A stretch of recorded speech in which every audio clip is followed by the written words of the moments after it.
नमस्कार, मैं हूं आपके साथ पूर्वी राय और आप देख रहे हैं प्राइम टाइम न्यूज।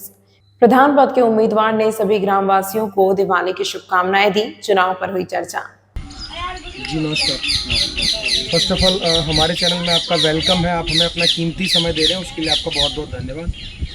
मैं और मेरे दर्शक एक बार आपका परिचय जानना चाहेंगे और इस समय हम लोग कहाँ पर स्थित है उसके बारे में। अभी आप लोग जिला मैनपुरी के छोटे से गाँव तारापुर में मौजा हत्तों के नाम से जाना जाता है। जी दक्षिण मुखी हनुमान मंदिर तारापुर। अच्छा, तो आप क्या प्रधान पद के प्रत्याशी हैं, किस तरीके से?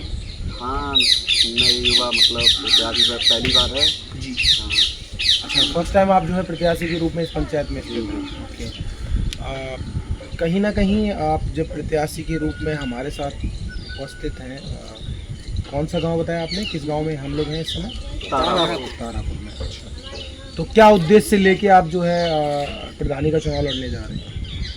उद्देश्य क्या, मैं देखा कि अपने बहुत गांव हैं जो मतलब इस मौजे में लगभग 23-24 गांव लगते हैं। जी, तो काफ़ी कंडीशन बिगड़ी हुई सी दिख रही है, रोडें ख़राब हैं। जी, तो गाड़ी नहीं निकल पाती हैं, भैंस और मतलब इतनी बंधी होती हैं, गाड़ी वगैरह निकलती है तो दिक्कत होती है, बहुत सारी दिक्कतें होती हैं। जैसे कि तो हमने ये सोचा कि अब पूरा नया युवा होना चाहिए और जो मतलब सभी गांव को एक साथ विकसित के रूप में देखे, विकसित करे।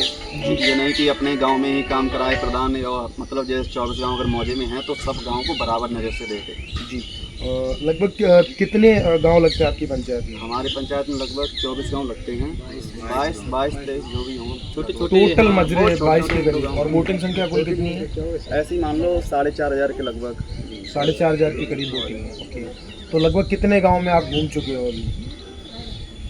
अभी घूमने की बारी तो ऐसी है, मतलब हम तो यहाँ पर रहते हैं तो घूमते ही रहते हैं, लगभग सभी गाँव में ही घूमते रहते हैं। अच्छा, जैसा कि आप गांव में जाते हैं तो कहीं ना कहीं किस तरह की समस्याएं निकल के आ रही हैं? समस्याएं किस तरह की निकल के आ रही हैं? समस्याएं क्या बताएं कि काफ़ी लोग काफ़ी कैंडिडेट खड़े होते हैं तो उस हिसाब से तो नहीं, कहीं ना कहीं आपने देखा हो, जैसा कि आपने बताया 20 से 22 मजरे आपकी पंचायत में लगते हैं। तो जब आप गांव में पहुंचते हैं, लोगों के पास बैठना उठना होता है, तो किस तरह की लोग समस्याएं बताते हैं, किस तरह की हमारी पंचायत में समस्याएं हमारे गांव में?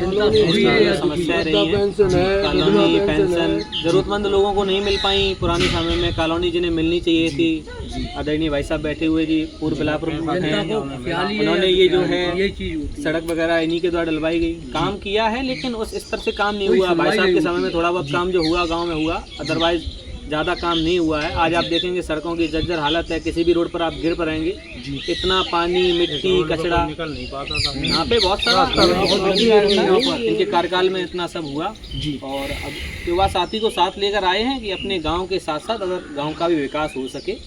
और यही उद्देश्य है कि अगर सरकार हमें 10 लाख रुपए दे रही है तो 10 लाख रुपए पूरा 22 गांव में बांटा जाए उसकी संख्या के हिसाब से। ऐसा नहीं है कि हम अपने गांव में ही सिर्फ हमारे गांव का प्रधान है तो यहीं लगा लिया जाए पैसा।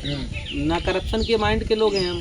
ईश्वर की कृपा से सब कुछ हम लोगों के पास है, इसके पास भी है। जितने सारे लोग बैठे अपना करियर छोड़ के राजनीति में आ रहे हैं, इसलिए कि हम गांव का विकास कर सकें, क्षेत्र का विकास कर सकें। सड़कें इंफ्रास्ट्रक्चर एक नंबर होना चाहिए। विभिन्न क्षेत्रों में घूमता रहता हूँ, डेली 100-200 किलोमीटर घूमता हूँ, ऐसा काम है मेरा। हर गांव में ग्राम पंचायत सचिवालय बना हुआ है, लेकिन एक ऐसा हथपग मौजा है जहाँ ना बारात घर है, ना ग्राम पंचायत सचिवालय है, पानी की टंकी खुदाई कोई नहीं है, फ्रिज नहीं है, कोई डेड बॉडी गांव में रखी होती है, बाहर से फ्रिज लाना पड़ता है।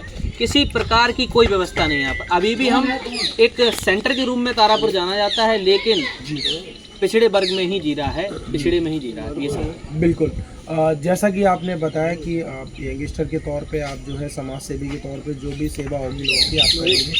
अगर जो है आपको सपोर्ट मिलता है, लोगों का प्रॉपर तरीके से वोट मिलता है, लोग आपको अपना समझते हैं, तो किस तरीके से इनकी समस्याओं का समाधान आप करेंगे? ये समस्याएं बिल्कुल अपनेपन के हिसाब से की जाएंगी, जिसको जितनी ज़रूरत है। ऐसा नहीं है कि मैं इनके साथ हूँ, ये मेरी समस्या पहले हल कर दें, ऐसी मानसिकता की ना हम हैं ना ये हैं।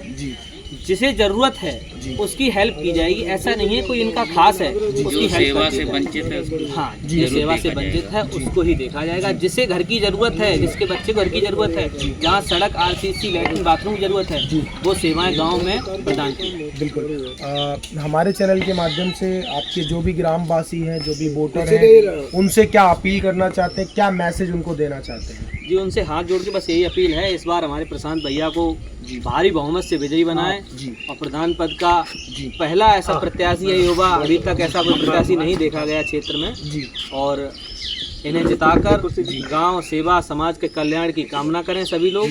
यही आपसे हमारा मैसेज रहेगा। बिल्कुल। आज जो है बुढ़वा मंगल भी है और कहीं ना कहीं गणेश चतुर्थी का आपका होर्डिंग भी लगा हुआ है, तो उसकी किस तरह से आप ग्रामवासियों को शुभकामनाएं देना चाहते हैं और क्या कहना चाहते हैं? बहुत बहुत हार्दिक शुभकामनाएं बड़ा मंगल की। आज बड़ा मंगल के अवसर पर आदरणीय ताऊ जी वीरा सिंह जी यादव बैठे हुए, आदरणीय भाई साहब टिंकू यादव जी, इनके द्वारा आज यहाँ पर एक सुंदरकांड का आयोजन भी किया जा रहा है और हमारे जो प्रधान प्रत्याशी हैं इन्होंने गणेश जी की मूर्ति की स्थापना भी की है, उसकी सैटरडे को जो है विसर्जन किया जाएगा उसका, और सभी लोगों को बहुत बहुत हार्दिक शुभकामनाएं। बिल्कुल, बहुत बहुत धन्यवाद। आप लोगों ने हमें जो है अपना कीमती समय दिया, उसके लिए आपका बहुत बहुत आभार।